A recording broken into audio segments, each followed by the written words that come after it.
Fala galera, sejam muito bem-vindos a mais um podcast Deu Bom Brasília. Eu sou o Rodak, o seu host de hoje e sempre, e ao meu lado quem está apresentando é ninguém. Hoje eu estou solo aqui, conversando sozinho com o nosso convidado aqui. Olha, mostra um pouquinho aqui, Gabriel. Ó, do meu lado aqui é o Gasparzinho, não tem ninguém. Hoje estou solo, me abandonaram. Mas hoje eu estou com um convidado muito especial, muito legal. Um cara que é fera aqui na reportagem, no jornalismo e também no karatê, cara. É o Kenzo Machida. Salve, pessoal. Aê. Tudo bom? Valeu, Rodak, pelo convite. Prazer ter você aqui. A gente já tá tentando esse encontro aí, né? Sim, já tem um tempo, né? A gente tenta, vai uma agenda, não consegue, aí depois vocês precisavam também de um tempo, não conseguiram. Exatamente. Enfim, agora deu certo. Agora deu certo. Agora a gente vai. Todo mundo que tava na lista aí pra ir, a gente tá conseguindo botar tudo em dia agora. Bacana. E agora também que o cenário político deu uma acalmada, né? Já acabaram os dois turnos das eleições, exatamente. Agora a gente pode ir bater um papo mais tranquilo agora, né? Coração leve. Então vamos lá. E antes de começar, a gente tem uma frase aqui motivacional, que é para motivar os nossos seguidores. A gente sempre coloca essa frase aí, porque a galera precisa de uma motivação, né? Uma motivada, sim. Ainda mais agora no final do ano. Então, põe a frase aí, Gabriel, na tela. Por mais que o caminho seja longo, a derrota é certa.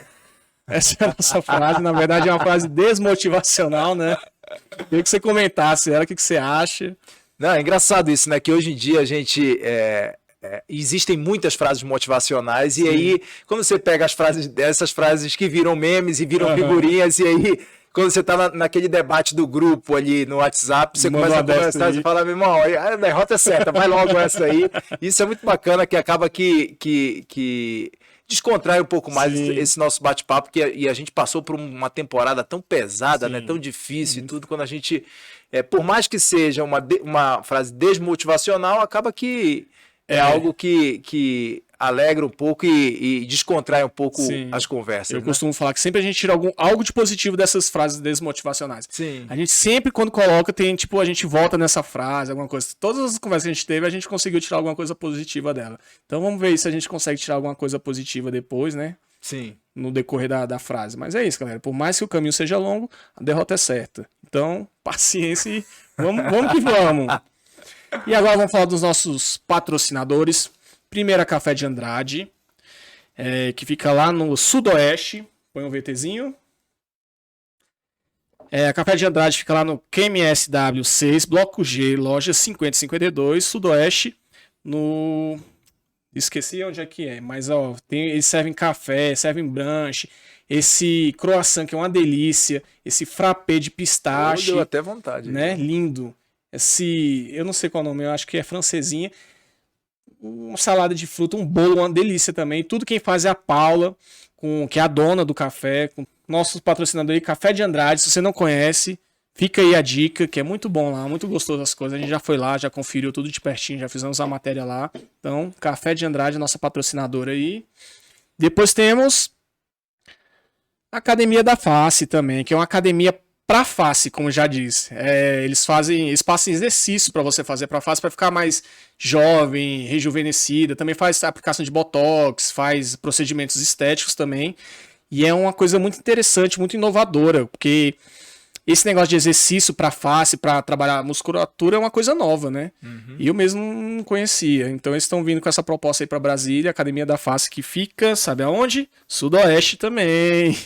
Na CLSW 105, Bloco B, loja 26, edifício Platinum Mall. Então, @Academia da Face, Brasília, se vocês quiserem saber mais, só procurar lá o @ deles, que é bem interessante essa proposta que eles estão trazendo para Brasília. Também temos Rodak Comunicação Criativa. Rodak é uma empresa minha de publicidade, propaganda, marketing, texto publicitário, edição de vídeo, o que precisar a gente está fazendo. É meio que atendo como freela, mas Rodak Publicidade está aí. Se precisar de serviço de publicidade e propaganda, só procurar. Também temos a Estúdio Três Lados, que é esse estúdio bonitão que a gente está gravando aqui. Você gostou? Maneiríssimo. Legal, né? Esse muito ambiente, bacana. Essas câmeras aqui, que eu fiquei sabendo que essas câmeras aí, não vou falar não, né? Vamos deixar só uma piada interna aqui, né? Essa foi boa. Mas Estúdio Três Lados aí, galera, procura aí, ó, Estúdio Três Lados. o arroba deles, Estúdio Três Lados, transmissãodelives.com.br. Eles têm agenda ainda. Inclusive estão com uma promoção de Black Friday, né, Gabriel? Põe aí. Para podcasts, 40% de desconto, mais 30... É o quê? 30 minutos grátis. Olha aí, galera. Dá para fazer uns 30 minutão aí nesse ambiente lindo aqui de conteúdo. Só procurar eles, Estúdio Três Lados, falar com o Gabriel ou com a Carol. Agende seu horário. Também temos o Entre Amigos, que trouxe esses dadinhos de tapioca pra gente hoje, com geleia de pimenta. Se você quiser, pode ficar à vontade para comer. Ah, pode comer? Achei que pode, não é cenográfico, não. Era só cenográfico. Então, beleza. Pode deixa eu começar fazer as aqui, longas. então. Se não comer, eu vou comer isso aqui tudo. A Então, galera bora. já sabe que eu Opa, aí, ó. mesmo. Ih, rapaz, a Pode geleia ficar caiu tranquilo. aqui, mas bora. E o Entre Amigos é um bar que fica lá no Sudoeste também. Tudo é do Sudoeste hoje. Fica lá na CLSW 103, Bloco A, loja 33. Isso funciona das 11 às 23. O arroba deles é entreamigos.boteco. E é isso. Já falamos dos nossos patrocinadores. E antes de começar o nosso papo, vou pedir para vocês seguirem, comentarem, deixar o seu like. Segue lá, Deu Bom Brasília, no Instagram. Segue também no YouTube. É muito importante vocês darem o apoio de vocês, tá, galera? Vou pedir para vocês seguirem aí, que a gente tá precisando muito da força de vocês. Não custa nada, só dar uma clicadazinha ali, beleza? E é isso. Vamos começar aqui o nosso papo com Kenzo Machida. Tudo bem, Kenzo? Tudo bom, Rodrigo? Joia? Tranquilo. Antes vamos começar pelo começo, né? Bora. Você é de Brasília, nasceu aonde? Vamos lá. Pode falar. Então, eu sou de Belém, cara. Você é de Belém Belém? do Pará, exatamente. Nasci em Belém e me formei lá na faculdade em Belém, na Faculdade da Amazônia em Belém. Vim para Brasília, tinha 25 anos já, 24 anos. E aí vim para cá, trabalhava na afiliada da Globo em Belém, depois vim para cá para trabalhar na TV Globo, Você né? veio a trabalho. Vinha um trabalho. convite que Foi você um recebeu? convite, é.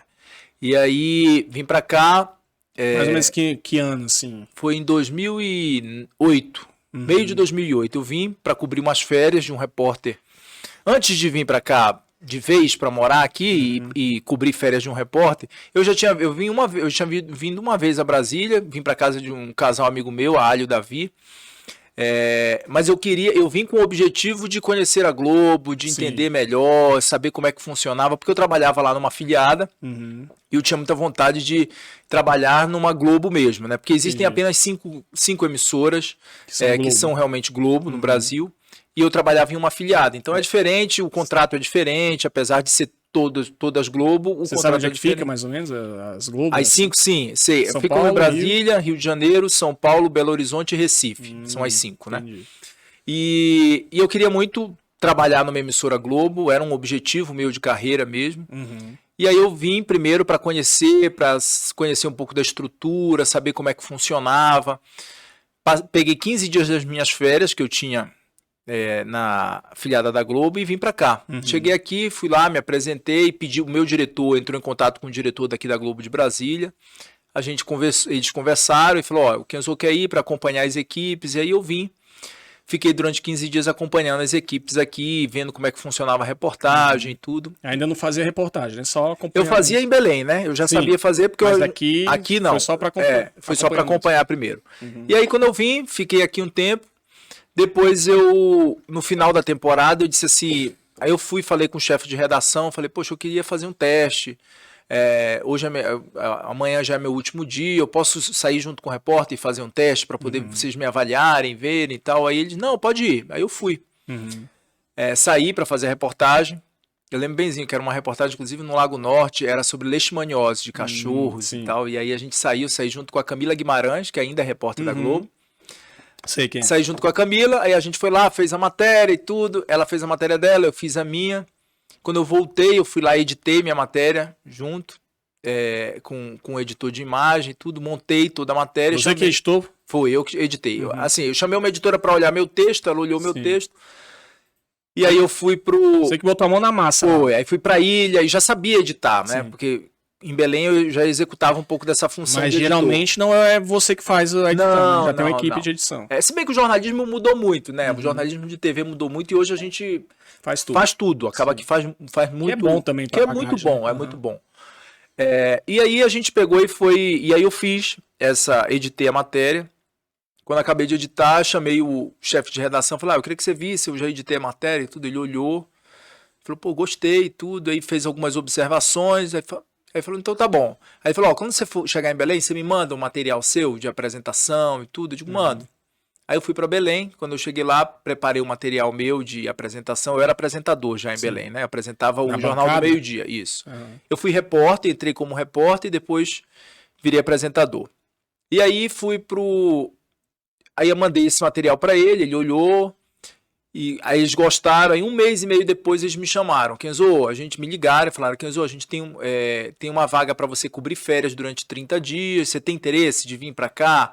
A ideia é que você apenas cubra férias para a gente conhecer melhor o seu trabalho. Uma coisa é o material que você manda, outra coisa é você na prática dia a dia aqui. Aí eu falei, não, topo. Aí eu continuava com um contrato ainda em Belém, mas... vim fazer umas férias aqui, né? Cobrir umas férias aqui. E aí eu fiquei durante 30 dias. No final dessa temporada, abriram 2 vagas de repórter. E eu entrei em uma dessas vagas. Eles me chamaram, falaram, Kenzo, a gente gostou muito do seu trabalho e tudo, e a gente queria te contratar. Você topa vir, mudar pra cá? Aí eu topo, eu tinha 24 anos na época. Aí eu fui, voltei em Belém, organizei as coisas e tudo, e vim pra cá, vim morar aqui. Aí depois, 6 meses depois, eu voltei para casar, casei e trouxe minha esposa para cá, né? E aí a gente já mora aqui. Também, né? Ela é de Belém também, é de Belém. E aí a gente mora aqui desde então, tem 15 anos, vai fazer 15 anos agora. Que legal. 15 anos morando aqui. Você falou que era já apresentava na bancada, sim. Aí virou repórter aqui. Sim. É meio que você desceu um degrau ou não tem isso? Rodrigo, eu não acho isso. Eu acho que eu era muito novo, né, para estar na bancada ali. Eu me sentia muito novo para aquilo, para essa função. E aí eu dizia assim, mas eu preciso ganhar cancha, porque eu acho que o jornalista, ele consegue uma evolução, ele consegue esse crescimento quando ele vai pra rua, apura, porque ali você tem contato olho no olho com as pessoas, você começa a entender melhor, você começa a entender as nuances de como aquilo funciona, entendeu? Você aprende a apurar, aprende a escrever, aprende a se posicionar, aprende a trabalhar em equipe. Lidar com improviso também, né? Aprende a lidar com o improviso, porque muitas vezes ali você é chamado num susto, às vezes, né? Claro que muitas vezes combinado, mas em alguns momentos sim, você precisa improvisar e você precisa ter repertório para segurar esse link ao vivo na rua durante muito tempo. E isso... Eu conversei isso com a Narla, que veio aqui também da Record. Eu falei, cara, como é que vocês fazem para ficar lá link ao vivo? Porque ela tava falando da cobertura do Lázaro, né? Eu falei, vocês estavam lá, link ao vivo, aí a gente via que às vezes acabava o assunto, aí vocês improvisavam e traziam um outro assunto e começavam a continuar conversando. Como é que é isso? É uma loucura. Pois né? Isso na verdade é um exercício que você vai fazendo e essa cancha você vai ganhando ao longo do tempo que você vai trabalhando na externa, né? Eu acho que a reportagem um bom jornalista ele precisa passar pela reportagem, entendeu? Acho que ali é o fio condutor para a profissão do jornalismo, porque ali você aprende muito, entendeu? A rua te ensina muito. E é muito gratificante também você trabalhar na rua, porque ali você, ao longo da temporada que eu fiquei na Globo, eu fazia muita matéria de cidade, eu fazia muita matéria, eu fiz algumas matérias de política também, cobri alguns colegas na Globo News e nos jornais de rede, mas eu fazia muito a cobertura local. E a cobertura local é o jornalismo na essência, né? É o jornalismo comunitário na veia ali, que você começa... ali. E isso, você vê o retorno do seu trabalho imediatamente, entendeu? No momento que você sai, a matéria é veiculada, você consegue ver isso na prática, sabe? Assim, eu tenho algumas histórias boas assim que eu lembro de cabeça de trazer a reportagem, depois você vê a solução do problema dessa pessoa, entendeu? Assim, uma rua que passou anos às vezes ali sem que você conseguisse um asfalto, você vai lá como repórter, conta essa história. E você consegue mudar a realidade dessas pessoas, né? Pessoas que às vezes esperam anos por uma fila, na fila do SUS para conseguir uma cirurgia, para conseguir às vezes um atendimento ou um medicamento, e precisa muito disso, você vai lá, faz uma reportagem, você transforma e você muda a vida dessa pessoa e você às vezes dá a vida a essa pessoa, que às vezes essa pessoa, se ela continuasse daquele jeito, ela talvez não resistiria e acabaria morrendo. Né? Bem gratificante, né? Muito bacana. Esse trabalho retorno, é muito legal, é muito bacana porque você consegue ver na essência o seu trabalho tendo uma função importante para as pessoas, né? Uhum. Você consegue se ver como um fio condutor mesmo de boas ações, Sim. às vezes, de resoluções Você de tá problemas. contribuindo, né? Você contribui muito para a sociedade Uhum. de uma maneira geral, né? Isso é muito bacana. Bem legal. Eu te perguntei isso da bancada para fazer externa, né, na rua, porque é o que a impressão que a gente tem, né, como telespectador. Tipo, Sim. quem tá na rua tipo, não vou dizer que é inferior, mas tipo, quem tá na bancada é porque já tem mais experiência para estar na bancada, né? Mas normalmente sim, né? As Uhum. pessoas que estão na bancada, elas têm mais experiência de Mas fato. tem gente a ideia é essa, Sim. né? A ideia geral é essa, sim. Eu já conversei com gente falando que, não, eu prefiro muito mais a rua. Mas eu naquele momento ali que eu tava, eu recebi uma proposta, inclusive, da TV Liberal, para continuar ali na bancada e ir para um outro jornal mais importante da casa. Mas eu não queria aquilo. Eu queria crescer, entendeu? Eu acho que ali, na bancada, eu não teria o mesmo crescimento que eu tive na rua. Entendeu? Assim, a mesma cancha, a mesma experiência, entendeu? Assim, o mesmo conhecimento. Eu acho que a rua, ela traz isso para você, entendeu? Ela te enriquece, né? Muito, ela te traz uma vivência muito grande, entendeu?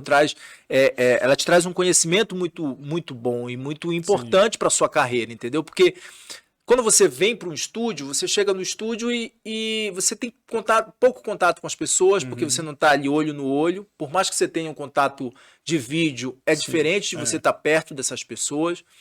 Então, a bancada, ela de fato, ela é legal, ela é importante para quem já teve esse conhecimento. Então, eu precisava disso.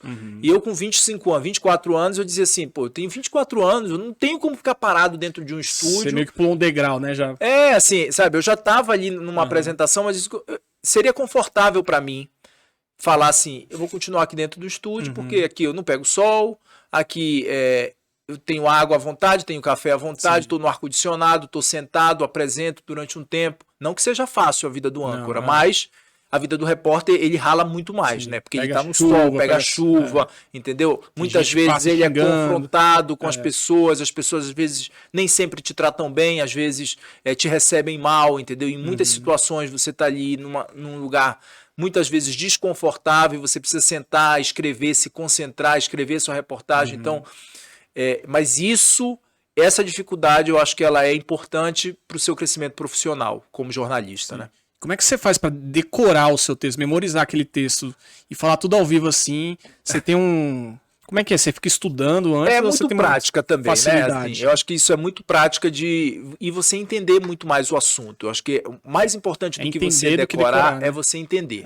Né? Quando você tem domínio do assunto, você vai fazer qualquer cobertura, independente do assunto que seja, política, pode ser economia, pode ser cidades, pode ser o que for. Se você entende bem desse assunto, você chega lá na pauta, no local onde você vai fazer essa gravação, você começa a se inteirar, conversa com um, conversa com outro, tem uma visão, tem outra. Você vai fazer esse trabalho de buscar informações. Exatamente. Saber o que tá quando você pega todas essas informações, você consegue amarrar essas informações, você fica no ar o tempo que for necessário. E as perguntas que vierem, você talvez não tenha resposta para todas, mas você consegue se sair em todas essas respostas, porque você conhece. Sim. Né? A mesma coisa a gente aqui, batendo papo. Eu não tenho nem ideia do que você vai me perguntar. Nem eu também. Nem mas assim, como eu tenho conhecimento da minha vida, da minha carreira, o que vier de pergunta, eu sei como é que eu vou responder e vou me sair. Né? Então é a mesma coisa no link ao vivo. Quando a gente pensa assim, poxa, mas a pessoa tem que decorar tudo. Não, você não precisa decorar, você precisa entender. Você precisa saber e ter noção daquilo que você vai falar. Quando você sabe disso, você organiza essas ideias, às vezes no papel ou no celular, hoje em dia. Você vai só pontuando. Você vai pontuando, entendeu? Assim, e eu usava muito um recurso, assim, eu escrevia algumas frases, mas eu tinha palavras-chave que me ajudavam a lembrar do restante do conteúdo. Bom que eu vou usar essa técnica aí. Eu faço muito isso. Assim, eu tenho algumas palavras-chave que me dão gatilho mental para que eu consiga falar melhor, entendeu? Assim, e consiga desenvolver aquele tema. E quando esquece, assim, o que você faz? Você... Esquece. Tem alguém soprando. E aí você vai... Quando dá esse branco, e acontece, né? Às vezes pelo nervosismo, às vezes pela situação, pelo local onde você esteja. Quando isso acontece, você precisa improvisar Tá no ali. bom E dia, aí você, né? às vezes, e a gente também, nós somos seres humanos, né? Sim. E a gente às vezes tá num dia que não tá legal, você tá com um problema em casa, tá difícil e você precisa se concentrar, né? E às vezes as palavras fogem mesmo. Sim. E o raciocínio foge da memória e da cabeça da gente. Mas quando você faz isso, é a técnica e aí a experiência conta muito, né? De que você precisa dar um rodeio, fazer uma volta, explica de uma outra forma, de uma forma que você consiga lembrar de alguma coisa. E esses recursos, eles são muito individuais, eles são muito pessoais mesmo, porque só assim a pessoa consegue saber que gatilhos que ela vai ativando dentro do cérebro para poder se sair, entendeu? E é só na hora, é só ao vivo. Não adianta você treinar. Treina, jogo a jogo, Exatamente. né? Não tem jeito. Na hora do ao vivo muda tudo. Na hora do ao vivo muda tudo. Ligou a câmera, pum, acendeu lá. Eu pergunto isso porque eu passo muito por isso, assim. A gente tá conversando de repente, eu falo, pô, vou perguntar isso. Aí a gente tá conversando de repente, cara, me esqueci o que eu ia perguntar. E perguntar. agora? Aí fica aquele silêncio. Não, então, então, gostou da tapioca, do dadinho e tal. Mas é isso. É o tempo que você vai buscando essa informação de novo na cabeça, né? Exatamente. Você já passou por alguma situação de tipo, você não dominava o assunto e te colocaram pra fazer, cobrir alguma coisa assim? Já, algumas vezes sim. E acontece, né? Porque às vezes você tá no calor de... Por exemplo, lembra quando um pedaço do eixão ali caiu? Sim, né? lembro. Aquele foi um dia que eu tava na rua e eu tava voltando pra redação no carro quando o chefe de reportagem me avisou, Kenzo, caiu um pedaço do chão, vai para lá, e a gente não tinha nem ideia do que estava acontecendo, né? E muitas vezes o chamado assunto factual, que a gente chama no jornalismo, é quando você chega lá num lugar e é algo que aconteceu naquele momento e que você precisa relatar para as pessoas que estão em casa. Você tava tranquilo assim, ou você tava tipo, caramba, vou ter que sair daqui? Não, acontece. Isso, tipo, isso faz faz na parte da academia, nossa fala, rotina. pô, tem que sair da academia aqui e vou ter que ir lá cobrir. Não, eu tava na redação. Já tinha feito uma matéria, tinha acabado de fazer uma matéria, tava voltando para a redação. Quando eu tava retornando para a redação, me ligaram e me falaram, olha, Kenzo, caiu um pedaço ali do chão, você precisa ir lá. A gente não tem informação ainda, o Corpo de Bombeiros não sabe se tem feridos, se tem mortos, mas você precisa ir. Foi uma loucura aquilo, né? Porque, caramba, não... ainda bloco, bem, né? um bloco e não teve vítima, né? Tinha um carro passando, né? E lá é movimentado, foi tipo... Por volta de 11 da manhã, meio-dia, por aí, esse horário. Já tinha movimento por lá, né? E aí a gente entrou, dali a gente já começou a transmissão ao vivo, né? Assim, o jornal estava começando, faltavam acho que 5 minutos para o jornal começar. Mudaram todo o jornal. Aí a gente entrou ao vivo, aí a gente começou e eu comecei a narrar o que estava acontecendo ali, sem ter muita informação, porque no momento em que os fatos acontecem, as autoridades elas primeiro precisam entender o que está acontecendo para depois contar eles não podem chegar e falar, não teve vítima, porque eles não sabem também. Sabem, né? Exatamente. Né? Chegam tão rendidos quanto a gente. Sim. Então, e aí o que você faz naquele momento? Que você chega e você não tem... até pior, acho que para você, né, como repórter, que você tem que passar aquela informação. Exatamente. Tendo ou não tendo ela, informação. Você tendo ou não tendo ela, você tem que passar alguma informação. Você tem que estar no ar. E você tem que mostrar o que tá acontecendo. Sim. Então, a técnica que eu uso é assim, eu tô no ar e eu preciso... Tem algo que eu preciso relatar, vamos narrar o que a gente está vendo. Né? É descritivo mesmo. Descritivo mesmo, exatamente. Você vai descrever a situação toda. Olha, você está olhando aqui imagens, esse bloco do eixão acabou caindo, foi uma pista que caiu, a gente consegue ver daqui algumas rachaduras, parte desse bloco está aqui embaixo. Aparentemente a gente não consegue visualizar nenhuma vítima, mas não é possível a gente afirmar isso, que as autoridades ainda estão avaliando, né, estão fazendo um levantamento de buscas, e aí você tem que fazer esse papel e torcer para que quem está do outro lado não faça perguntas também, né? E acontece, né? As pessoas acabam fazendo porque o que o apresentador precisa fazer? O papel dele ali é fazer as perguntas que quem está em casa tem curiosidade de saber. Então, por mais que eu não tenha resposta, ele precisa às vezes fazer essa pergunta. E ele faz essa pergunta. Kenzo, você sabe se já tem vítimas? Aí você vai ter que... Olha, até o momento cintura, a equipe ainda não trouxe nada pra gente, a equipe do Corpo de Bombeiros ainda não trouxe esse balanço, a Polícia Militar também está fazendo uma varredura. E aí é o jogo de cintura de você saber conduzir isso, né? Claro, prendendo a atenção do telespectador, tentando responder essa pergunta, mas informando ao mesmo tempo, entendeu? Porque Sim. não adianta, né? O fato aconteceu, você precisa entender e todo mundo quer ver o que está acontecendo. Você é o olho do espectador, né? Você é o olho de quem está em casa, exatamente. Bem legal. Quanto tempo que você ficou na Globo? Você hoje está na CNN. Isso, eu fiquei 12 anos na Globo. 12? Caramba, tudo isso. 12 anos, foi. Caramba. E só fazendo matéria mais para esse lado comunitário? Eu fiz durante muito tempo lado comunitário. Você fez esporte também? Fez alguma coisa? Não fiz esporte. Eu fiz esporte no início da minha carreira, quando eu comecei a trabalhar na TV Cultura. Cultura? Você já passou por lá também? Desculpa, comecei na TV Cultura. Por onde você já passou? Vamos lá, comecei na TV Cultura primeiro, em Belém, do Pará. Que era local. Era local, era. E ali foi quando eu comecei no esporte, né? Foi o meu primeiro emprego, assim. Eu comecei como estagiário ainda não era formado. E eu comecei num estágio não remunerado, inclusive, lá, porque eu queria muito, assim, trabalhar na televisão, queria muito fazer queria estar lá dentro, cobertura de esporte, eu queria entender como é que funcionava. E aí eu fui para a TV Cultura primeiro, como estagiário, fiquei durante uns 6 meses trabalhando sem remuneração. E aí eles me chamaram para ser um estágio remunerado, e eu comecei a receber por esse estágio. Fiquei durante 2 anos e meio na TV Cultura. Os primeiros 6 meses eu fiquei sem receber e depois eu fiquei lá já como estagiário. Só que eu fiquei apenas 6 meses como estagiário, como estagiário.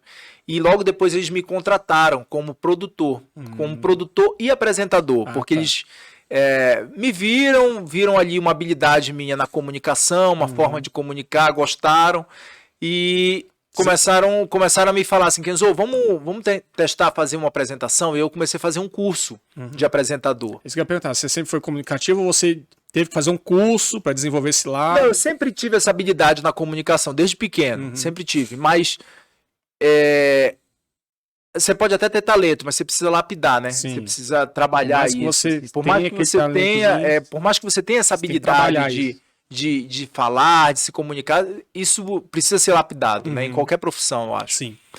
E aí a TV Cultura pagou um curso para mim, que era muito caro na época, com o Walter Bandeira, era um cara que treinava os radialistas no Pará e tudo, e ele, saudoso Walter Bandeira, que já faleceu, ele veio com... A TV Cultura decidiu investir em 3 pessoas, eu e mais 2 pessoas, e ele começou a falar com a gente sobre dicção, a importância da dicção, a importância da oratória, dos aquecimentos vocais, como a gente precisava fazer.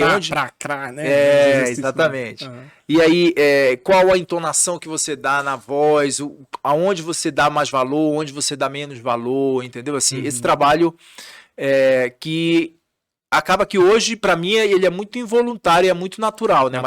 Mas ele no começo não era natural, porque eu não sabia que palavra que eu preciso dar valor, onde que eu preciso valorizar. Mais ênfase, né, na palavra. Eu dou ênfase em quê? Nisso ou nisso, entendeu? O que é mais importante? Então, isso ele começou a despertar isso na gente e a trabalhar isso na gente. Eu era muito novo ainda.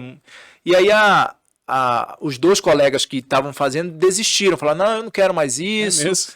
Muito Era ruim. Muito puxado? Porque acaba que quando você vira um apresentador, você tem que dar plantão, trabalhar fim de semana, entendeu? Assim, não é vida fácil, né? Não tem glamour, que as pessoas acham que tem glamour, assim. Não tem, entendeu? Você é um trabalhador como outro qualquer. E às vezes trabalha muito mais do que muita gente imagina, porque você trabalha sábado, trabalha domingo, trabalha dia santo, trabalha feriado, entendeu? Assim, então... O pessoal acha, tipo, como âncora de um jornal, que só trabalha aquele tempo lá, né? Sim. Meia hora de apresentação. Não é assim, né? O trabalho começa bem antes, né? Bem antes, assim. A preparação, ela é muito maior anterior do que quanto tempo você está no ar, né? E aí... é só o resultado final, né? Sim, a apresentação final. Sim. Ali é o refino de tudo só, né? Acabou aqui, aí tudo ali bem, é só o filé. Exatamente. É só o filé que chega para as pessoas em casa, entendeu? Ninguém sabe como é que foi para poder preparar todo aquele prato ali, né? Que dá para as pessoas em casa. Então foi isso. A gente acabou que... Aí eu comecei aí surgiu a oportunidade para eu apresentar o esporte, né? De Belém, que era o Esporte Cultura. Veio para você... Jornal. Ou você já queria, já estava... Não, eu nem queria. Eu queria entrar na reportagem. Eu preferia ser repórter do que apresentador. E eles falaram, não, a gente quer que você apresente, a gente acha que você tem um perfil legal e tudo para apresentar. E aí eu comecei a apresentar com uma apresentadora de Animal West, que ela já era muito experiente, já tinha muito tempo de casa. Uhum. E aí eu comecei a apresentar o Esporte Cultura junto com ela. Ali foi meu primeiro desafio, assim, de apresentação. E aí eu fiquei durante 1 ano. Só que eu fiquei como apresentador, mas eu pedi para continuar como produtor, porque eu queria exercitar o texto, escrever, entendeu? Produtor seria a parte de escrever texto, escolher as matérias. De fazer a produção da matéria, né? A produção, o produtor, ele faz o trabalho que antecede a reportagem, entendeu? Ele liga para o entrevistado para saber se o entrevistado pode, que horas ele pode, marca o local, avisa para o entrevistado. Eu vou atrás. É que hoje, acaba que essa função hoje, ela... Em alguns veículos ela foi absorvida pelo repórter às vezes, entendeu? Que já liga, já marca, já vai, já sai. Ele faz a sua própria pauta, né? Ele faz a sua própria pauta e segue, entendeu? Então, esse trabalho foi feito assim. E aí eu comecei a fazer essa produção, só que naquela época a gente tinha uma pauta mesmo, né? De escrita, detalhada, com local, marcação e tudo. E eu fazia isso e apresentava também. E aí fui fazendo. Até que, depois de um tempo, eu pensei assim, mas eu acho que eu queria ser repórter. E lá eu não tinha muito essa... Eu até fazia algumas reportagens. Mas eles me viam muito como um apresentador. Eles queriam muito que eu fosse o apresentador. Eles insistiam pra isso, né?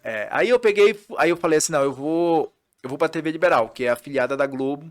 Vou tentar lá. E eu fui. Na época que eu fui ainda era cassete, aquelas vídeos... A fita cassete, tapezinho, né? Aí eu peguei as fitas, editei um material para mim, fui lá com a chefe de reportagem, entreguei meu material para ela, aí ela viu, assistiu, gostou, e aí surgiu uma oportunidade lá na TV Liberal, foi quando eu fui. E eu entrei na TV Liberal na área do esporte, como repórter de esporte. E aí eu comecei a fazer a cobertura esportiva. Acabou que eu entrevistava muito minha família, porque meus irmãos são do esporte, meu pra irmão... quem não sabe, galera, a gente tá aqui com o irmão do Lyoto Matida. É Machida ou Matida? É Matida. Matida, Lyoto Matida. Grande karateca, lutador de MMA, né? Isso. E teu irmão mais novo? Não, mais velho. Pô, não, mas tem outro. Assim. Não, tem outro irmão. Não, eu sou o mais novo de todos. Você é o mais novo. Mas são 3 irmãos, não são? Somos 4. São 4. Tem mais um de criação também, que já foi pra minha casa, já tinha 12 anos. O Chiquinho. Mas tem mais um que é lutador também, né? Tem. Tem o meu irmão mais velho, que é o Taque. Sim. Que é administrador da academia do meu pai lá, né? Das academias que tem lá em Belém. O Shinzo, que era técnico do Lyoto, quando o Lyoto disputava MMA, estava lutando ainda no UFC, depois ele foi pro Bellator. Tem o Shinzo, que é técnico dele. Tem o Lyoto, e tenho eu, e tem o Chiquinho, Francisco. O Chiquinho é o mais novo. Chiquinho, ele na verdade é mais velho do que eu. Ele tem 3 anos mais velho do que eu. Ele fica entre mim e o Lyoto ali. O Lyoto tem... Tá. A minha distância pro Lyoto é de 5 anos, né? Ele tem... A minha distância pro Chiquinho é de 3 anos só. Então, e por isso que você chegou a entrar no esporte, de repente? Foi, eu queria isso, né? Assim, e eu gostava, sempre gostei de esporte. E aí eu disse assim, pô, eu quero começar, eu quero fazer esporte. E aí eu fui para fazer o esporte. Fiz, ao longo da temporada que eu fiquei na TV Cultura, eu fiz esporte. Aí eu fui para a TV Liberal, fiquei no esporte durante os 2 primeiros anos, que eu fiquei 3 anos na TV Liberal. E aí eu fiz nos 2 primeiros anos do esporte, só que aí depois eu cansei um pouco do esporte ali, né? Que já estava há um tempo, acho que eu precisava de um ar novo e tudo, e aí eu falei, pô, tô meio que cansado já, eu quero cobrir geral agora, cobrir cidades como um todo. Aí eu fui para cobertura de cidades, sem nunca ter feito nenhuma pauta de cidade. Lá em Belém ainda? Lá em Belém, Aí fui para fazer, e quando eu fiz, fiquei um tempo, depois eles me colocaram muito para fazer ao vivo de cidades, eu fiquei fazendo muito ao vivo, e depois eu comecei a ancorar o jornal, que era o primeira edição, né? Aí eu fiquei como âncora. De manhã? Era meio-dia, mesmo horário tá. dos jornais locais da Globo, né? Não era o de manhã ainda, não. Isso. E aí eu fiquei como apresentador nesse jornal. Aí já tava o quê? 1 ano mais ou menos, 6 meses como apresentador eu tava.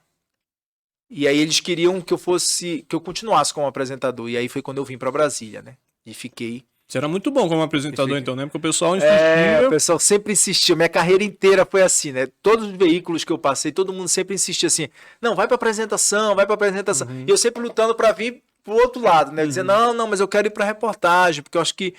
E eu acho que foi o melhor caminho que eu fiz, sabe? Sim. Assim, eu acho que eu olho pra trás hoje, não me arrependo de nada, nem de nenhuma das mudanças que eu fiz hoje.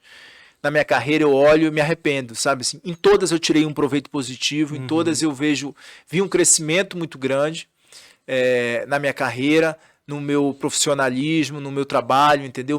Um crescimento pessoal muito grande. Deu mais base, né? Muito mais base, muito mais base. Eu acho que se eu tivesse me acomodado como apresentador, talvez eu estaria ainda como apresentador, mas não sei que caminho teria tomado a minha carreira, entendeu? Eu acho que foi muito importante isso, assim. A gente sabe fazer tudo, né? Precisar ir pra você vai, exatamente. Dentro do in loco você faz também, precisar de estar ser dito. E é engraçado isso, assim, que como a nossa carreira, o quanto que a gente consegue se reinventar dentro da própria carreira, né?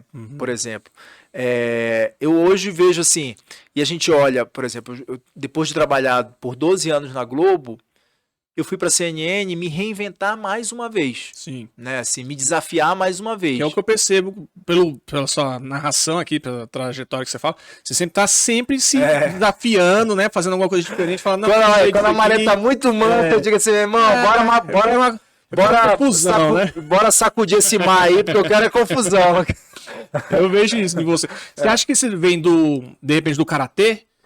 De buscar esses desafios maiores? Olha, eu acho que tem. É de você mesmo. Tem, eu acho que o esporte tem muito isso, né? De uma maneira geral. O karatê também tem muito. Eu acho que vim de uma família, como eu vim, de uma família oriental. Isso me trouxe uma disciplina muito grande, entendeu? Para conseguir esses objetivos.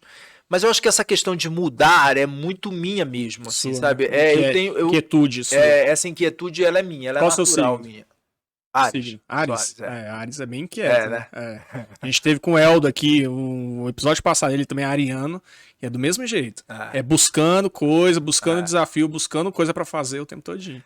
E aí, quando eu saí, que eu fui pra CNN, também, ali naquele momento, eu precisava me reinventar, entendeu? Depois de 12 anos dentro da Globo, já fazendo essas reportagens locais, fazendo até coberturas nacionais em alguns momentos e tudo.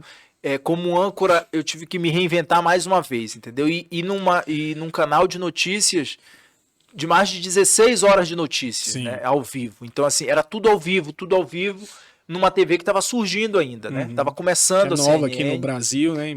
Eu fui para lá, aí o canal ainda não estava no ar ainda. Tem quanto tempo aqui no Brasil? No Brasil. Tem 3 anos. Tem 3 anos, né? 3 anos. Super nova. Vai completar agora o 3º ano, né? De CNN. Mas assim, agora já tem 3 anos que eu estou na CNN. Ela é vinculada à Globo ou não? Não. A CNN é um canal de notícias, é um canal internacional de notícias. Porque muita gente da Globo foi pra lá também, né? Muita gente foi. Algumas pessoas foram. Porque é uma galera mais, assim, tá mais bem preparada na Globo, né? Assim, não querendo desmerecer as outras emissoras, né? Mas a Globo tem mais visibilidade. Eu acho que a gente tem muitos talentos em muitos veículos, assim, sabe? Eu acho que em Brasília a gente tem, em Belém a gente tem, em São Paulo a gente tem excelentes talentos e que precisam dessa valorização, sabe? Eu acho que isso é importante para a carreira, entendeu? Que as empresas visualizem isso, sabe? Assim, enxerguem isso e depositem essa confiança, entendeu? Como depositaram em mim. Entendeu? Tanto quando eu estava em Belém, quando eu estava na TV Cultura, que a TV Liberal me chamou, sabe? Quando eu estava na TV Liberal, que a TV Globo me chamou, quando eu estava na TV Globo, que a CNN me chamou. Então, eu acho que isso é importante, entendeu? Assim, e essas mudanças, elas são importantes, né? Para que você se reinvente, para que você aprenda, para que você tenha motivação de acordar todos os dias, sair de casa e fazer algo que você gosta, né? Sempre tá buscando um desafio. Eu tô muito feliz, assim, todos os dias eu acordo muito feliz de fazer algo que eu gosto de fazer, sabe, assim, num desafio diferente agora, né?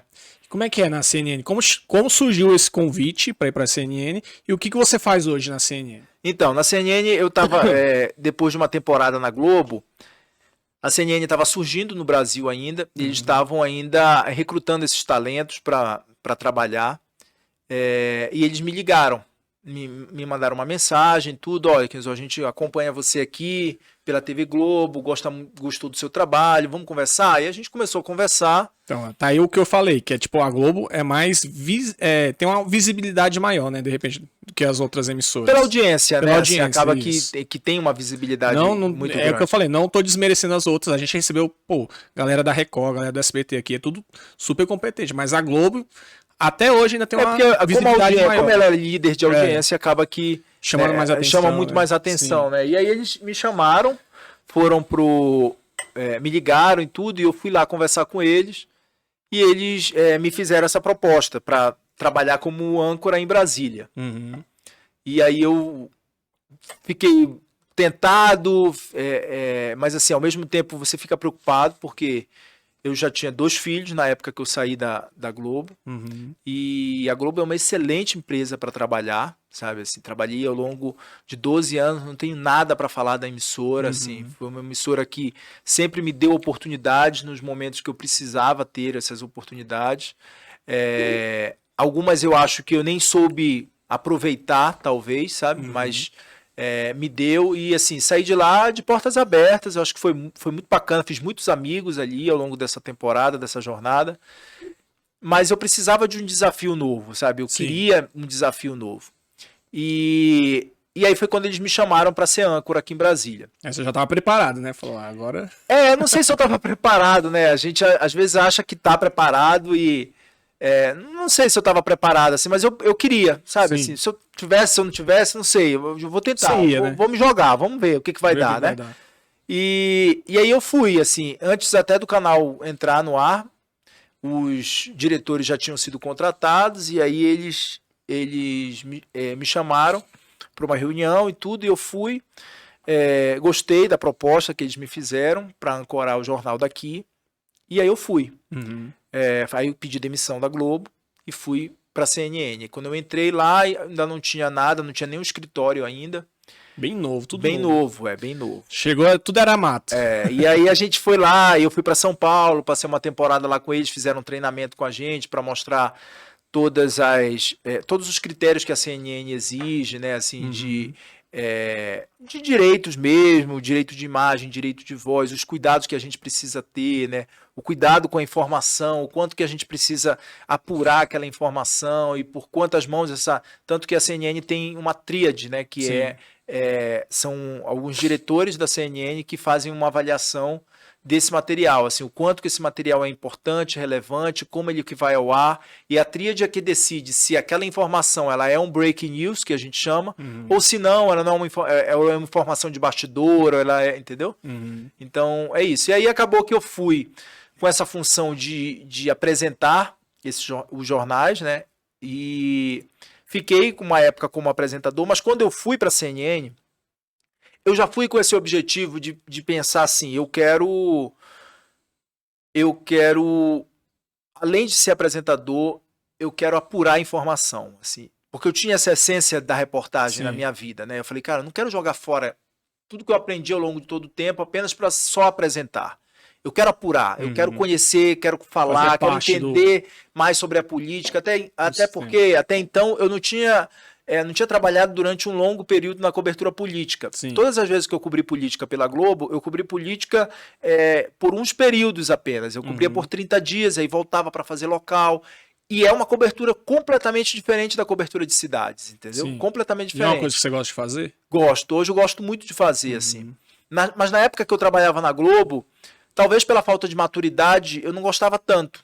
Eu sempre fui muito feliz no período em que eu estava ali fazendo cidade. Mas chegou um momento que eu estava naquela cobertura que eu disse assim, ou eu mudo ou eu fico estagnado, entendeu? Porque eu já conhecia todas as cidades do DF, já tinha feito as pautas comunitárias, as pautas policiais, as pautas investigativas, já tinha feito as pautas políticas locais aqui do Distrito Federal, então eu já tinha passeado por todas essas editorias, entendeu? Então eu disse assim, ou eu me desafio e faço algo melhor, diferente, na verdade, não melhor, mas diferente, ou eu vou continuar aqui. Então eu precisava desse desafio, e eu disse assim, não, eu vou atrás disso e eu preciso fazer essa cobertura. E aí eu fui, e foi muito bacana, assim, porque eu precisava, eu tive que, quando eu trabalhava na Globo, eu não precisava ler todos os 4 jornais de política, né? Sim. E quando eu entrei na CNN, eu me fiz esse propósito, disse assim, a partir de Você hoje, mesmo ia filtrar. eu vou todos os dias ler todos os jornais, assim, eu preciso saber do noticiário do Brasil e do mundo, todos os dias, Tem tudo. aquela frase que pior do que ler um jornal, não, pior do que não ler um jornal é ler apenas um, né? Que aí você tem, ali você tem as linhas editoriais de todos, Sim, né? então Todos você tem os que veículos. ler todos para entender mais ou menos o Isso. contexto e passar uma notícia. Aí eu fui retilínea. e comecei a fazer esse exercício, sabe? Diário, de fazer essa leitura e de ouvir podcast de política para entender melhor, para conhecer. E foi muito bom, assim, foi muito bacana. Consegui ir atrás de fontes, assim, até porque eu não tinha essas fontes, né? E eu comecei a correr atrás delas e eu tive, assim, ao mesmo tempo também eu tive sorte, porque quando a CNN estreou, eu fui para uma área que ninguém quase cobria, que era a área de saúde. Sim. E poucos dias depois que a CNN estreou, a gente entrou na pandemia, né? entendeu? Então, assim, e aí eu comecei a mergulhar nessa pasta da saúde, do Ministério da Saúde, e fui fazendo essa cobertura, fui indo, conquistando algumas fontes, aí você vai, marca um café, encontra com a pessoa, conhece pessoalmente, entendeu? Tudo era você que fazia, né? E aí lá, isso que foi muito bacana, porque eu sozinho fui construindo essa rede e essa agenda, né? E aí eu ligava para você tem um contato de não sei quem, tem um contato do assessor tal, tem um contato do chefe de gabinete, tem um contato, e aí você vai linkando com um, linkando com o outro, vai fazendo um café, vai fazendo o outro. É um trabalho de formiguinha mesmo, que você tem que fazer diariamente e alimentar essas fontes também, né?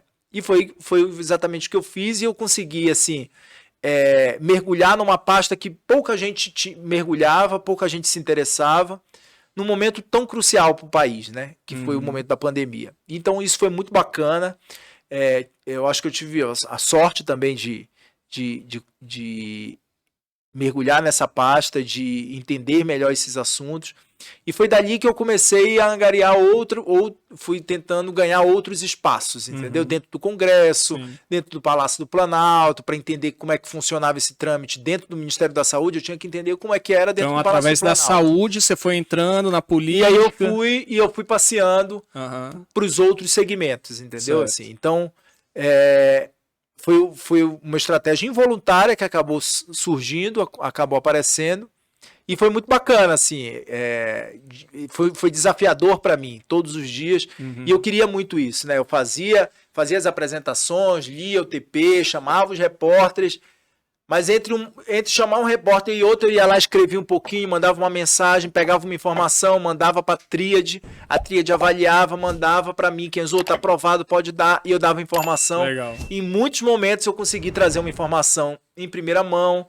E eu sempre tive, como fui repórter durante muito tempo, eu sempre tinha muito esse cuidado de entender o que meu colega que estava lá na porta do ministério estava fazendo, né? Assim, eu sempre tive essa preocupação. Chegava com o chefe de reportagem e perguntava, vem cá, o que a repórter que está lá está fazendo? Ah, a repórter está lá, ela conseguiu tal coisa. Ah, tá bom. Ela já tem isso, eu quero ir atrás de outra coisa, entendeu? Porque assim, eu não acho justo com quem está ali. Porque eu fui repórter durante muito tempo. Então eu não acho isso justo. A pessoa que está ali em pé, sabe, fazendo uma portaria, tentando conseguir alguma informação, aí o outro vem lá por cima e consegue falar, atravessa, fala e dá informação, entendeu? Então eu tive muito esse cuidado. E fica mais completo também a informação, né? Você buscar uma outra coisa que a pessoa já não está Exatamente. E a gente se complementa, né? Assim, acaba que ela tinha uma coisa, eu tinha outra, a gente se complementava, ou às vezes eu tinha uma coisa que não estava bem fechada, não estava bem amarrada, e eu falava com essa repórter, e falava com esse repórter, e ele falava, olha, Kenzo, eu consegui isso, a gente complementava e fechava a informação melhor, entendeu? Então, e aí eu fui fazendo isso, sabe? Esse trabalho, eu acho que me fez crescer muito como profissional, entendeu? Assim, num outro segmento que eu não abraçava ainda, né? Que era o segmento político, que era a cobertura política. Então, isso foi muito bom, foi muito bacana. E esse trabalho foi sendo feito diariamente, sabe? Assim, com uma fonte, com outra, fui linkando, fui fazendo um network aqui, outro ali. Criando ali fui criando uma rede, uma rede, né? Assim, e depois, para conseguir, e até que eu consegui entrevistar o ministro, né? Que na época era o Pazuello, ele não queria falar com ninguém, ele era um cara que, assim, não gostava muito da imprensa não gostava ou ele meio que não podia falar com ele? Talvez também, assim, mas ele não recebia muito a imprensa, né? Assim, todos os veículos pediam uma entrevista para ele, todo mundo cobrava essa entrevista deles, e eles não gostavam de falar, não queriam falar. E eu fui ganhando essa confiança, né? Assim, com ele também, com os assessores, fui vendo e tudo, e até que eu consegui, assim, tanto que no dia, foi o dia que teve um breaking news, que foi antes dele entregar o Plano Nacional de Imunização da Covid, inclusive para o Supremo, eu recebi o plano de imunização, né? Recebeu antes, primeira mão. Ele falou para mim, ó, Kenzo, no dia da entrevista ele me entregou e a primeira frase que ele disse, ó, você é o primeiro brasileiro a receber o Plano Nacional de Imunização contra a Covid. Isso foi muito bacana, trouxe uma repercussão mundial. Primeira mão, né? Foi, em primeira mão, a CNN começou a ser citada por vários veículos, The New York Times, os veículos americanos, europeus, todo mundo citou a CNN por ter conseguido esse Plano Nacional de Imunização em primeira mão. Deve ser bem legal, fazer parte desse momento. Né? Foi muito bacana, isso foi muito bacana porque eu olhei para trás e vi o caminho inteiro que eu percorri, sabe? Assim, e o quanto que valeu a pena o sacrifício diário, a dificuldade, porque muita gente pensa assim, acha, mas é fácil, você faz uma ligação, você você liga, você manda mensagem, a pessoa fala, agora eu não posso atender, e aí você manda de novo, a pessoa eu sei muito bem como é que é isso. Trazer gente pra cá é difícil, cara, eu ralo também. Eu, inclusive, foi difícil. Não, você... É porque a gente não teve agenda, né? A gente não conseguiu conciliar, mas agora... Não, mas é muito difícil, assim, as pessoas acham assim, não, é fácil, assim, você liga, não, mas não é assim, entendeu? Assim, você ligou para uma pessoa, mas assim, quanto tempo você demandou, quanta energia você gastou para você conseguir falar com aquela pessoa? Exatamente. Entendeu? O quanto que você se esforçou para conseguir aquilo? Tem um que eu tô ralando aí para trazer, até hoje. Vamos ver se vem. Mas um dia chega, né? Um dia chega, sim. Quando você trabalha todos os dias, e eu tenho isso muito claro, assim, sabe, na minha cabeça. Persistência, né? Resiliência. De todos os dias tentar trazer algo. Sim. Entendeu? Todos os dias eu acordo e penso assim, poxa, eu tenho que pensar em tal coisa para fazer, para trazer. E lendo os jornais, você vai tendo as ideias, assim, isso aqui eu posso investir nisso, eu posso investir nisso aqui, isso aqui ninguém trouxe, entendeu? Assim, tem uma visão diferente. Né? Isso é muito bacana. Bem legal.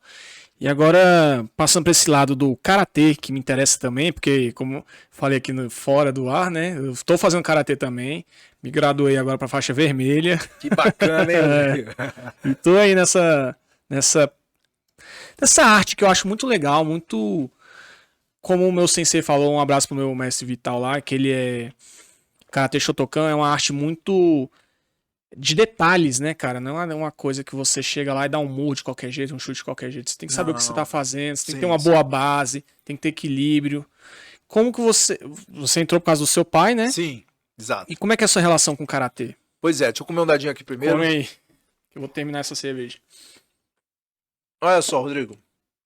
Karatê, assim, minha família inteira, meu pai, ele veio do Japão para difundir o karatê também, né? Para trabalhar com esse objetivo. Com esse objetivo, exatamente. Meu pai tinha 21 anos quando ele saiu do Japão. Veio de navio, passou 40 dias no navio. Ele formou em engenharia civil. Quando veio um japonês pro Brasil, o quê? Nisei? Não, ele é imigrante mesmo, né? Mas aí você é... Não, aí ele, constituindo uma família no Brasil, aí ele pode ser Nisei, Sansei, pode ser mestiço. No meu caso, eu sou mestiço, porque minha mãe é brasileira. E aí ele veio de navio, passou 40 dias no navio, o navio atracou em Belém, ele ficou um tempo em Belém, começou a trabalhar com topografia, porque ele é engenheiro civil, né? Começou a trabalhar com topografia. Depois ele foi para São Paulo, passou uma temporada em São Paulo, no Rio de Janeiro também. E aí surgiu uma oportunidade para ele abrir uma academia. E ele queria muito, e já era faixa preta de karatê, ele queria muito trabalhar com karatê. Aí ele abandonou a topografia e começou a dar aula de karatê. Foi quando surgiu a oportunidade para ele ir para Salvador, na Bahia, para trabalhar numa academia lá e dar aula de karatê. E em Salvador ele ficou durante muito tempo. Foi quando ele conheceu minha mãe, casou, teve meus 3 irmãos nasceram na Bahia, o Take, o Shinzo e o Lyoto nasceram em Salvador. E depois meu pai, quando o Lyoto tinha 3 meses de vida, meu pai recebeu uma oportunidade para abrir uma academia dele em Belém. Aí ele foi para Belém e eu já nasci em Belém. Eu sou o único paraense, né? Aí o karatê então sempre teve presente na nossa vida, né? Na nossa família, porque ele é mestre de karatê e Qual dan dele? Oitavo? ele tá no 9º dan. Não, Nono dan. nem sabia que tinha nono dan. Vai até o 9º dan, né? Ele já é Caramba. considerado 9º dan, ele é o 8º 9º dan já. E agora essa graduação ele só consegue fazer no Japão, né? Ele não consegue mais fazer no Brasil. Ele vai pro Japão para poder fazer essa graduação. E aí foi isso. Ele foi pro aí ele começou, e a gente desde pequeno assim, com 4 anos eu entrei no karatê e comecei a fazer. Você acha que é uma idade boa? 4 anos pra entrar no karatê? Olha, eu acho pequeno. Pequeno. Eu acho Porque eu tô pequeno. perguntando porque eu tenho um filho de 4 anos, vou fazer 5, e eu tô doido pra botar Certo. no karatê. Só que eu tenho medo, saca? De colocar muito novo. Eu acho que o judô, se você começar no judô, eu acho que talvez o judô ele é um pouco mais lúdico no começo, porque Sim. o karatê ele exige uma consciência corporal muito maior. Exato. Então, com 5 anos, eu acho que a criança não tem essa maturidade para ter essa consciência corporal tão forte, né? Então, às vezes, no judô... Menos aquelas crianças que a gente vê nos vídeos, né? Japoneses já fazendo kata. Caramba, eu fico de cara, velho. É verdade. Aí a gente foi E aí a gente começou com 4 anos, meu pai começou a colocar a gente para treinar. E aí eu fui junto com meus irmãos e tudo, só que o que acontecia? Assim, meu pai, ele via a gente muito como um atleta, assim, ele queria que a gente fosse... Não é que ele Seguisse esse queria, caminho, né? ele olhava e dizia assim, são meus filhos, todo mundo na plateia vai olhar e vai falar assim mesmo, poxa, meu filho tá treinando aqui, meu filho tem que se destacar. Tem que não ser o pode exemplo, ser, né? Exatamente, ele tem que ser o exemplo, ele não pode ser igual a todo mundo. Se ele for faixa branca, ele tem que ser um dos melhores Melhor faixa faixa branca. branca. Sim. Entendeu? E eu não queria aquilo pra minha Muita vida. responsabilidade também, né? É muita responsabilidade, E eu não queria aquilo pra minha vida, assim, sabe? Pra treinar karatê pra minha vida. Eu queria aquilo pelo esporte, por ir lá. E eu tinha 5 anos, 4 anos de idade, entendeu? Sim. Só que meu pai já exigia da gente ali.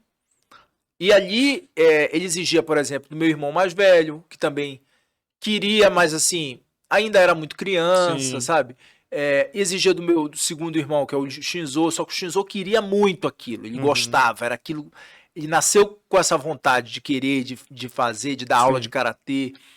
Ele exigia do Lyoto também, que também gostava, que também queria, e exigia de mim. E eu não queria, assim, eu gostava de treinar, mas gostava pelo esporte. Ah, tá. E essa exigência continuou, entendeu? Ao longo de muito tempo. E assim, eu acho que hoje eu vejo que eu gosto do karatê, mas eu não consigo voltar pro dojo e treinar. Sim. Sabe assim? Ainda não consigo voltar para treinar, porque eu acho que eu fui muito exigido no momento que eu não precisava ser tão exigido ali. Que é o medo que eu tenho de botar meus filhos agora pra Exatamente. eles não aceitarem aquilo, né? Porque eles querem mais brincar, se divertir, e é uma obrigação, às vezes, vai traumatizar, né? E Eles não vão aí querer fazer. assim, eu acho que a criança ela tem fases da vida, né? E eu tenho 2 filhos hoje, tenho um filho de 9 anos e uma filha de 5 anos. E eu vejo muito isso, assim, que eu acho que o esporte, ele precisa ser algo que você gosta Sim. de ir, que você tem vontade, que você acorda e fala, pô, que bacana, vou encontrar meus amigos, vou treinar, vou fazer, entendeu? Então, e em alguns momentos pode Não ser adianta que ser forçado, não né? adianta você forçar, entendeu? Porque você vai ter outras obrigações na vida Sim. que você vai precisar fazer. E então, assim, o esporte precisa ser algo lúdico, precisa ser algo que você gosta, que você tenha vontade, entendeu? Meu filho, por exemplo, não treina karatê, ele adora futebol, é louco por futebol, apaixonado por futebol, gosta de karatê, gosta. Eu acho que se eu incentivar mais, ele até vai. Ele já é graduado? Não, ele nunca fez karatê, meu filho, né? Ele gosta de ver, né? Ele gosta de ver. Aham. Né? Mas assim, eu falo, meu filho, quer que eu te coloque no karatê? Ele, não, pai, não, deixa no futebol Futebolzinho mesmo, tá tá bom. legal, tá bom, entendeu? Então, assim, ele gosta muito de olhar, de assistir, mas não sei se ele teria, talvez, essa vontade de treinar. E eu deixo ele muito livre, sabe? Assim, eu educo meus filhos muito desse jeito, muito livre, muito. Eu acho que a gente. A vida já exige da gente em outros momentos que você precisa pesar a mão, entendeu? Então, assim, num momento como um esporte, não tem por que eu pesar a mão. Por que eu vou querer fazer do meu filho um atleta que eu não fui? Né? E às vezes não vai desenvolver tão bem, né? Exatamente, Forçado, assim. E você não consegue, você trava, entendeu? Hoje em dia, por exemplo, aí o que eu fiz? Aí eu treinei karatê até uns 10 anos, mais ou menos, parei de treinar e voltei com mais ou menos uns 18, 19 anos. Voltei a treinar, cheguei até a faixa roxa do karatê e aí parei de novo.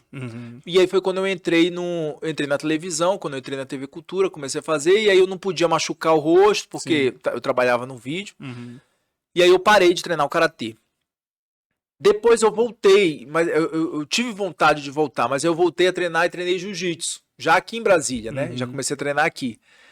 Treinava com os amigos meus da TV Globo e tudo, que já treinava, a gente fez um grupo de treino e a gente começou a treinar junto, e a gente voltou a treinar, e eu cheguei até a faixa azul no jiu-jitsu também, e aí parei depois. Aí veio a pandemia e tal, e aí a gente acabou que eu não voltei a treinar jiu-jitsu. Então eu acho bacana, gosto de luta, gosto das artes marciais, acho que acompanhei durante muito tempo o MMA, acompanhei as lutas dos meus irmãos, tanto o Shinzo quanto o Lyoto, os dois lutaram, né? O Lyoto se destacou mais, foi campeão do meio médio pesado. O Shinzo é mais velho que o Lyoto? Mais velho que o Lyoto, E aí, o Shinzo... o Lyoto ganhou, quando ele foi campeão, tava lá, foi numa luta em Las Vegas e tudo, foi muito bacana. A família toda tava lá, só não tava minha mãe. Minha mãe não assiste as lutas, nunca assistiu as lutas, nem quando sabia que ganhava. Ela disse, não, mas eu não quero nem replay, ver, né? Nem depois gravado. Tipo, mãe, ninguém se machucou, tá tudo bem, pode ir lá, vai ver. Nem com o outro do lado aqui, assistir, Depois da luta, às vezes o outro ligava, mãe, não quero ver não, meu filho, não, isso não é pra mim, eu acho muito, eu fico com medo do oponente também se machucar e tudo, entendeu? E aí, acabou bem mãezona, né? E aí foi isso, assim, acabou que, aí eu parei as artes marciais, assim, parei tanto o jiu-jitsu também como eu parei o karatê, mas acho bacana, gosto, acho que as artes marciais, de uma forma geral, elas trazem uma disciplina muito grande, né? Assim, e isso me ajudou muito em muitos momentos da minha carreira, sabe? De concentração. Isso me trouxe um equilíbrio muito grande, porque assim, você tá ao vivo, você falar para milhões de pessoas, você precisa ter o mínimo de equilíbrio emocional para você parar um pouco, concentrar suas ideias, organizar o que você precisa contar, o que você precisa falar, você precisa ter essa concentração muito aguçada para você falar para milhões de pessoas na televisão, né? Legal. E as artes marciais me trouxeram isso, assim, esse equilíbrio, sabe? Essa disciplina, essa centralidade de você parar e falar, não, eu tô falando para uma câmera só, não tô falando para milhões de pessoas. Nada de pânico, né? Tô conversando aqui com o Rodrigo, não tô conversando com mais ninguém. Não sei quantos milhões de pessoas estão assistindo o podcast, entendeu? Eu sei que eu tô conversando contigo, então bora nessa. A concentração é aqui. Porque quando você concentra aqui, você fala de forma muito mais natural, você traz os seus conhecimentos muito mais nitidamente, entendeu? Você consegue organizar as ideias de forma cristalina. Então, é muito melhor que você se foque aqui. Então, foca no momento, foca agora, a gente conversando aqui. Quantas milhões de pessoas estão vendo? Quantas pessoas... Não sei, né? Não quero saber, entendeu? Depois eu vejo como é que ficou e vamos nessa, né? Eu acho que esse é um pensamento legal. Que o karatê te trouxe, né? Que o karatê me trouxe, entendeu? Assim, de você centrar, parar e pensar nisso, assim, sabe? Focar nisso. Concentração. E eu acho que a concentração e o equilíbrio mesmo emocional de você, porque a luta também tem isso, né? Assim, às vezes você toma um golpe e você não pode acusar aquele golpe, né? Então você fica ali e fala, pô, e agora? Onde é que eu vou? Qual a estratégia que eu vou usar? Eu tô sentindo dor aqui do golpe que eu levei, mas o que eu vou fazer? Como é que eu vou agir? Por onde Esquece, eu vou? né? Aí você tem que centrar ali e você não pode acusar esse golpe pro adversário, né? Porque se o adversário vai olhar e vai falar, ih, rapaz, tá doendo a perna dele. Eu chutei a perna dele e tá doendo. Então é agora que eu vou ali. Então é a mesma coisa na vida, numa entrevista, entendeu? A pessoa Você fez uma pergunta, a pessoa retrucou de um jeito que foi grosseiro para você, você tem que parar e analisar e falar assim, vem cá, o que eu vou fazer agora? Como é que eu vou? Qual vai ser a estratégia? Qual o caminho que eu vou seguir? Né? Assim, o que eu vou fazer? Beleza. Isso é estratégico, né? Ele foi grosseiro comigo? Tá bom, mas eu tô lembrando de tal informação, que essa informação aqui vai contradizer essa fala dele, então tá tudo bem. Então bora lá, quando ele terminar de falar, agora é minha vez de falar. Sim. Então, em tudo você consegue utilizar essa estratégia, né? Traz essa disciplina, né? Bem legal. Vamos para nossas perguntas aqui. Eu abri uma caixinha de pergunta aqui. Então bora comer. Pode comer aí enquanto eu abro aqui as perguntas. Vamos lá. Tem uma justamente do Karatê aqui, que eu já vou começar com ela. Por que você não concluiu até a faixa preta, uma vez que todos os seus irmãos são faixa preta, né? Sim. Eu não concluí por isso, assim, eu não queria. E meu pai nunca forçou a gente. Essa pergunta é do Orley Galvão. Faixa preta também, amigo meu. Eu falei que você ia estar aqui, ele falou que é doido pelo seu irmão, doido por você. Tem todas as camisas do MMA que seu irmão já... Que bacana. Pegou até um autógrafo de vocês dois uma vez. Foi, que bacana, legal. Aí ele perguntou isso. Orley Galvão. Orley Galvão. Orley não concluí por isso, assim. Acabou que eu não queria aquilo para trabalhar o karatê como atleta, para me dedicar como atleta. E eu fui deixando, assim, acabou que a minha profissão impedia um pouco disso, né? Eu corri o risco de me machucar, de ficar roxo, de perder um dente, porque isso faz parte das artes marciais, faz parte da luta. Tomei um chute na graduação agora também. Tomei um chute no nariz que eu fiquei... Eu também, quase perdi no jiu-jitsu, eu quase perdi um dente aqui. O cara foi passar a guarda, deu uma joelhada em mim aqui, eu digo... Aí eu nem percebi, depois o dente foi escurecendo, fui no dentista e o dentista falou, olha, a gente vai ter que fazer um canal aqui, porque raiz morreu já. É os riscos, né? Então tá respondido aí, Orley, Orlinho, The Dragon, a gente chama ele de The Dragon por causa do seu irmão. Ó, tem o Coach Gonçalves também perguntou, pega quanto no supino? Conhece? Conheço, grande Gonçalves, olha... Então, no supino, vai uns 40 de cada lado. 40? Ali, né? Dá pra ir, Ele treina comigo lá, já vi. Ele treina na mesma academia. Ele puxa mais? Pô, muito mais. Tá tirando onda. Ele puxa 120 aí fácil. Tá de brincadeira. Tem ajuda ainda, hein, Gonçalves? Valeu. O Samuel Foutini também perguntou aqui, ó. Como é ele ser esse fenômeno e exemplo para novos profissionais? Não me considero um fenômeno, não, e acho que eu acho que assim, se você tem esse objetivo, você gosta da comunicação, você quer isso, acho que todo mundo tem como trazer essas habilidades, entendeu? Todo mundo pode ser trabalhado para trazer essas habilidades, entendeu? Acho que existem as pessoas que têm talento, existem as pessoas que são esforçadas. Isso. E eu hoje digo assim, depois de muito tempo na minha vida e depois de muitos nãos também que eu tive ao longo da vida, da trajetória, da carreira, eu acho que o esforçado ele tem o mesmo lugar que o talentoso, entendeu? Porque se você se esforçar e você quiser muito isso, você consegue, entendeu? Você é capaz de fazer. E tem a pessoa que é talentosa mesmo, que ela já nasceu com aquele talento nato. O esforço só vai ser menor dela.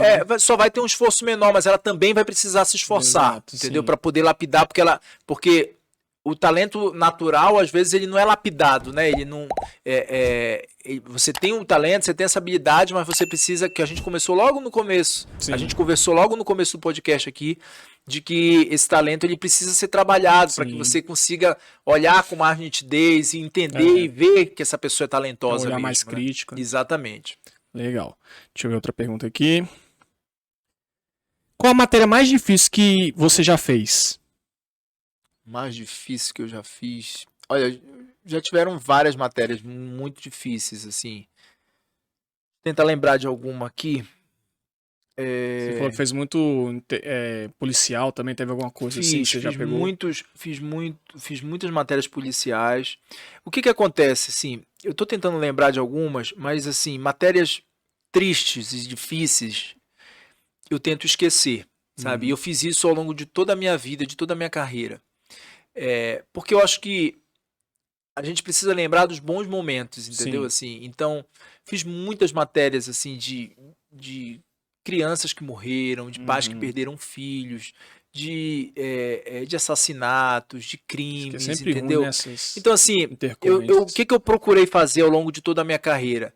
Eu ia lá, fazia reportagem, ouvia todas as partes que estavam envolvidas, ouvia a polícia e tentava esquecer aquilo.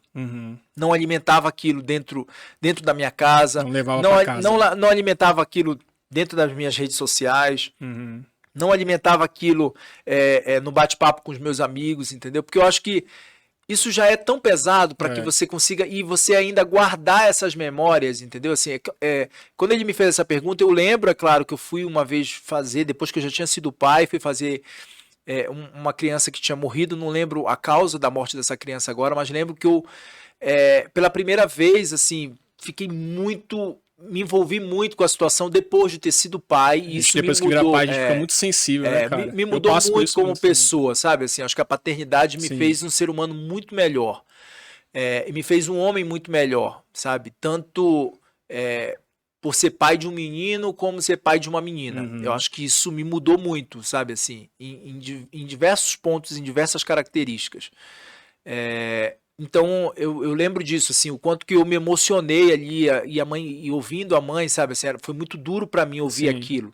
Quando eu acabei, assim, desabei a chorar, fiquei muito mal. Não lembro de fato agora de cabeça, assim, o que tinha acontecido com aquela criança, mas lembro muito da imagem dessa mãe numa casa muito humilde aqui no Distrito Federal, chorando muito a perda desse filho, sabe? Isso foi muito duro para mim, foi muito difícil. Entrevistei o pai, entrevistei a mãe, senti ali essa energia muito ruim, assim, por conta dessa perda e tudo. Mas tento lembrar muito das matérias, penso muito nisso, nas matérias assim em que eu fui porta-voz dessas pessoas e trouxe um benefício para elas, sabe? Que você ajudou, né? De que eu ajudei. Eu tenho muito isso, assim, tem muitas dessas matérias muito mais vivas na minha cabeça e alimento muito mais elas, sabe? E as pessoas sempre me perguntam assim, como é que você aguenta? Porque assim, você vive num ambiente que tem muita notícia ruim, mas eu tento me blindar das notícias ruins. Elas acontecem, elas existem, só que eu tento não materializar elas na minha cabeça, tento não ficar com aquilo na cabeça o tempo inteiro, conversando entre os amigos, entendeu? Assim, eu acho que essa é uma forma importante, boa para eu trazer saúde mental para mim, né? Porque você precisa ter. Sim, com certeza. Ficar alimentando esse tipo de matéria, né, de coisa pesada assim, não faz bem para ninguém, né, cara? É ruim. Então vamos lá para nossa parte final, para o nosso quadro Deu Bom e Deu Ruim. Aqui você vai escolher um momento da sua vida que deu ruim, vai contar pra gente e depois a gente termina com Deu Bom para terminar, né, em alto astral. Pra cima, né? Então vamos lá pro Deu Ruim, vamos botar a vinhetinha.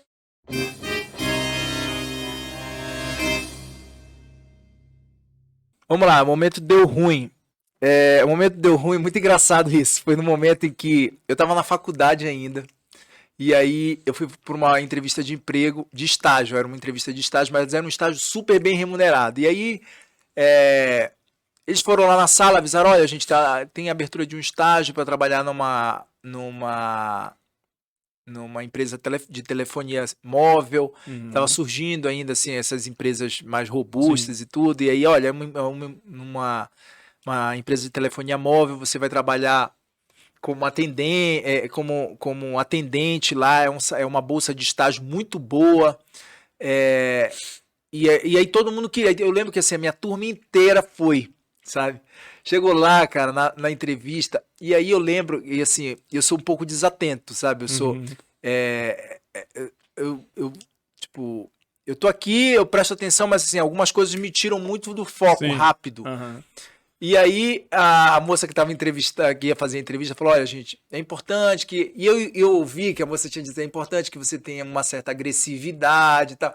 E eu fiquei com aquilo na cabeça, falei, cara, agressividade, beleza. Aí eu peguei. Já até imagino. Aí fui, na hora da entrevista, a mulher disse assim: me diz aí suas qualidades. Eu falei assim. Aí eu falei: olha, sou prestativo, mas eu sou agressivo. A mulher olhou pra mim, sabe? Era atendimento ao público. Aí ela olhou. Vai bater nos clientes. Aí eu falei assim: eu sou agressivo. E eu não sabia nem como é que eu ia melhorar, sabe? Assim, eu disse, cara, mas como é que eu vou falar que agressividade é bom? Mas eu tinha ouvido ela dizer isso antes da entrevista, sabe? Aí eu disse, e aí eu peguei e falei. E aí tinha alguns colegas do lado, né? Quando acabou a entrevista, eu falei, vem cá, japonês, tu é doido, Kenzo. Como é que tu diz que tu é agressivo? Vai bater Não, em a vaga era tua, tu é doido. Eu digo assim, meu irmão, e agora? E perdi a vaga. Caramba. Então, assim, foi um momento que deu ruim pra mim, porque eu queria muito aquela vaga. Aham. Mas ao mesmo tempo deu bom, porque eu acho que talvez se eu tivesse entrado, eu não teria feito a carreira que eu fiz. Exatamente, né? Não. Tirou de um caminho pra te levar pra Pra me outro. levar né? pra outro, Pô, exatamente. então deu ruim que deu bom, né? Deu ruim que deu bom, exato. E o momento deu bom? Põe a vinhetinha.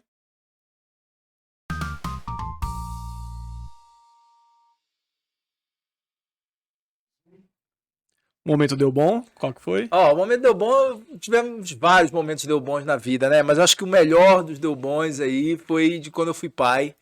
As 2 vezes que eu fui pai, eu acho que esse, para mim, foi o melhor título que eu ganhei na vida. Meus filhos são minha grande inspiração. Muda, né, cara? Me mudou como homem, me mudou como marido, me mudou como ser humano. Me emociono todas as vezes que lembro deles, assim, do quanto Tô que vendo seu olho já. do quanto que eles trazem, do quanto que eles ensinam a gente, né? Assim, do certeza. quanto que eles fazem com que a gente seja um ser humano melhor e a gente consiga olhar para as pessoas de uma forma diferente, porque quando você olha e você quer um mundo diferente, inclusive, Sim, né? Assim, pra eles depois que crescerem. você tem um filho, você começa a enxergar o mundo e fala assim, poxa, eu queria que o mundo fosse melhor, né? Que as coisas fossem melhores para que o meu filho talvez não enfrentasse tantas dificuldades como eu enfrentei, né? Então, eu acho que esse para mim foi um dos melhores momentos da minha vida. Legal. Foi o melhor presente que eu pude receber de Deus, foi ser pai as 2 vezes que eu fui. Muito legal, muito bacana. Então, Kenzo, só tenho a agradecer aqui sua presença. Bacana. Foi bem legal o papo. Obrigado. Espero que você tenha gostado também. Muito bacana. É legal se rever e recontar a sua Sim. trajetória, né? Muito. Foi o primeiro podcast, né, que você Primeiro falou? podcast. Aí, galera. Muito massa você ter feito o primeiro podcast aqui com a gente, não deu bom. Valeu. Espero que tenha dado bom pra você aí. Sim. E, galera, é isso. Vou pedir pra vocês seguirem a gente. Siga, compartilha, curta, comente. A gente tá lendo os comentários aí dos podcasts, todos nos podcasts que vem. E faz o Pix também. Deixa eu ver onde é que vai ficar o Pix. Acho que é aqui, né? Faz esse Pix aqui também, que ajuda muito a gente, tá? E segue lá, Deu Bom Brasília. Quer deixar suas redes também? Então, minha rede social o Instagram é o aqui. Vamos aqui nessa Isso. aqui. Instagram é @KenzoMatida. Meu Twitter é @Kenz, KENZ Matida. Também tô no Twitter, tô no Instagram, tô no LinkedIn. Estamos aí Tá em em todas tudo, as plataformas. Eu vou perguntar um negócio aqui. Será que eu pergunto, Gabriel? Você tá no culto também? Não. Nesse ainda não. Não, rede social. Ainda não, mas Não. tem que criar, né? Porque Tem daqui que a pouco. criar. Eu já criei o meu, mas nem uso. Não, ainda não criei. É bom que você já garantiu o seu nome. Lá, né? Exatamente. Então Vou é isso. fazer. É isso. Valeu, galera. É isso. Valeu. Até o próximo podcast. Deu bom demais. Valeu.